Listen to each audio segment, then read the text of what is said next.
नमस्कार, Rajesh sir classes में आपका स्वागत है। आपके सामने है यूपी बोर्ड 2023 समाजशास्त्र का पेपर। तो देखिए, पेपर का पहला पेज ही आपके सामने है।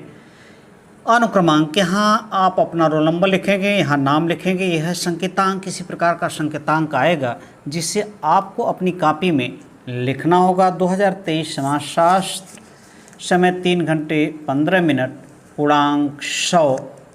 प्रारंभ के 15 मिनट परीक्षार्थियों को प्रश्न पत्र पढ़ने के लिए निर्धारित है, यानी 15 मिनट तक आप ध्यानपूर्वक प्रश्न पत्र को पढ़िए।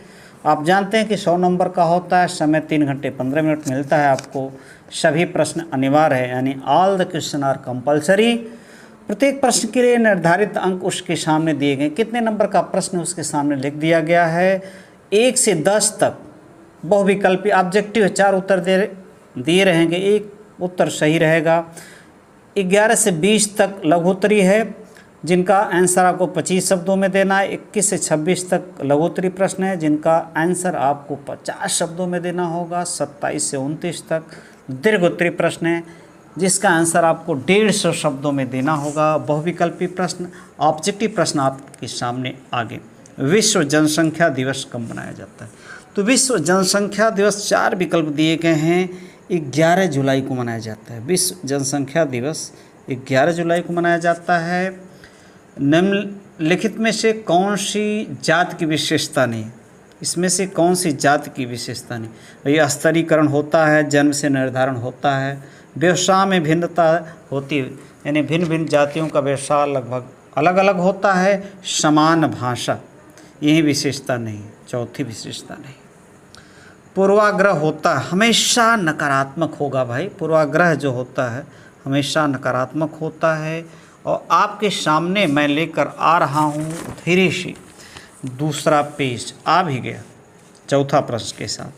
किस वर्ष में पंचायती राज को संवैधानिक परिस्थिति प्रदान की गई? तो इसका विकल्प जो है सही है, पहला ही, यानी 1993, 24 अप्रैल 1993, 24 अप्रैल 1993।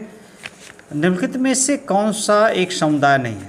हिंदू समुदाय है, मुस्लिम समुदाय है, जनजाति समुदाय, भीड़ नहीं।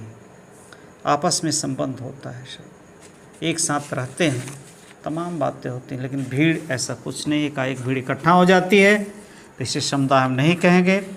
ब्रह्म समाज की स्थापना कब हुई? ब्रह्म समाज की स्थापना हम बता रहे हैं दूसरा है, 1828 में। ब्रह्म समाज का पुराना नाम ब्रह्म सभा थी। जनजातियों को पिछड़े हिंदू किसने कहा? भाई जी.एस. घुरिये ने पिछड़े हिंदू जनजातियों को कहा था। अगला है चंपारण सत्याग्रह कहाँ हुआ? भाई बिहार में महात्मा गांधी के नेतृत्व में, बिहार में महात्मा गांधी के नेतृत्व में 1917 में। पहला विकल्प से। अगला है हरित क्रांति का संबंध किस क्षेत्र से है? तो 4 विकल्प दिए हैं, कौन सा विकल्प सही? आप बहुत आसान प्रश्न है, कृषि से। अगला प्रश्न है साक्षात्कार का गुण है? लचीलापन नहीं, वस्तुनिष्ठता नहीं, आमने सामने वार्तालाप, आमने सामने वार्तालाप। अब आपके सामने आ गया तीसरा पेज 11वां प्रश्न के साथ। अति लघुत्तरी प्रश्न, 3-3 नंबर के प्रश्न होते हैं और 25 शब्दों में आंसर देना है। जन्म दर से आप क्या समझते हैं? सामाजिक अस्थिरीकरण की विशेषताएं बताइए। इसी प्रकार के प्रश्न आते हैं और बनते हैं। सांप्रदायिकता निवारण के 3 सुझाव दीजिए। प्रेक्षण पद्धति के 3 उद्देश्य बताइए। सामाजिक बहिष्करण से क्या आस है? 3-3 नंबर के 25 शब्दों में आंसर देना है।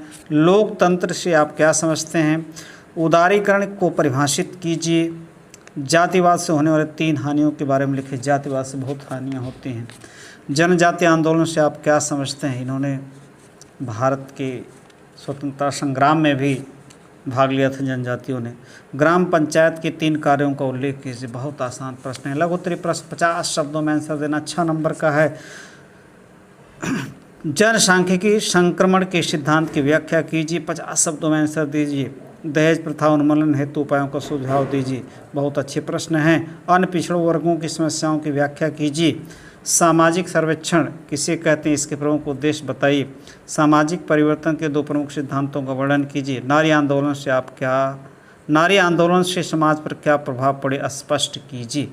अब हम आ रहे हैं लेकर आपके सामने चौथा पेज। तो चौथा पेज भी आ गया धीरे से आपके सामने और दीर्घोत्तरी प्रश्न के साथ। पर्यावरण आंदोलन के क्या कारण है, विवेचना कीजिए। या तो यह कीजिए जो अच्छा रहा है अच्छी प्रकार से उसी करिएगा, अथवा ये दोनों 8 नंबर के प्रश्न हैं। धर्मनिरपेक्षता से आप क्या समझते हैं। राष्ट्रीयता के निर्माण में इसकी भूमिका की विवेचना कीजिए। या तो यह कीजिए या तो यह कीजिए, दोनों में से एक ही करना, जो बढ़िया से आता है उसी को लिखिएगा। दिव्यांगों की प्रमुख समस्याओं का वर्णन कीजिए। यह करिए या तो। अब देखिए यही बात जो अभी तक हम हिंदी में बता रहे हैं तो वही अंग्रेजी में है। जो अंग्रेजी मीडियम के छात्र हैं स्क्रीनशॉट ले सकते हैं। ये देखिए इंस्ट्रक्शन है वही बात। और यहाँ बहुविकल्पी मल्टी चॉइस टाइप क्वेश्चन शुरू हो गए हैं आपके सामने और हम चल रहे हैं आपके सामने लाने। 5वां पेज आ भी गया, 5वां पेज आपके सामने आ भी गया। तो देख सकते हैं, स्क्रीनशॉट ले सकते हैं। 4 तक स्क्रीनशॉट लीजिए, 2 से 4 तक। अब हम बढ़ रहे हैं, बता दिए प्रश्नों का आंसर हिंदी में। और यहाँ तक 7 तक स्क्रीनशॉट ले सकते हैं। आगे बढ़ते हैं और हम पहुँच रहे हैं आपके सामने।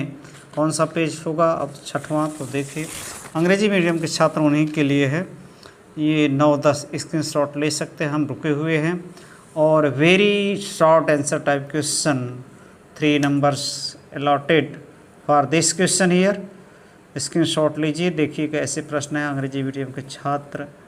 और ये है आपके सामने अंतिम पेज 7वां। तो देख सकते हैं, स्क्रीनशॉट लीजिए। हम बढ़ रहे हैं 7वें पेज पर। 27वां प्रश्न, या तो ये करना है या तो ये करना है।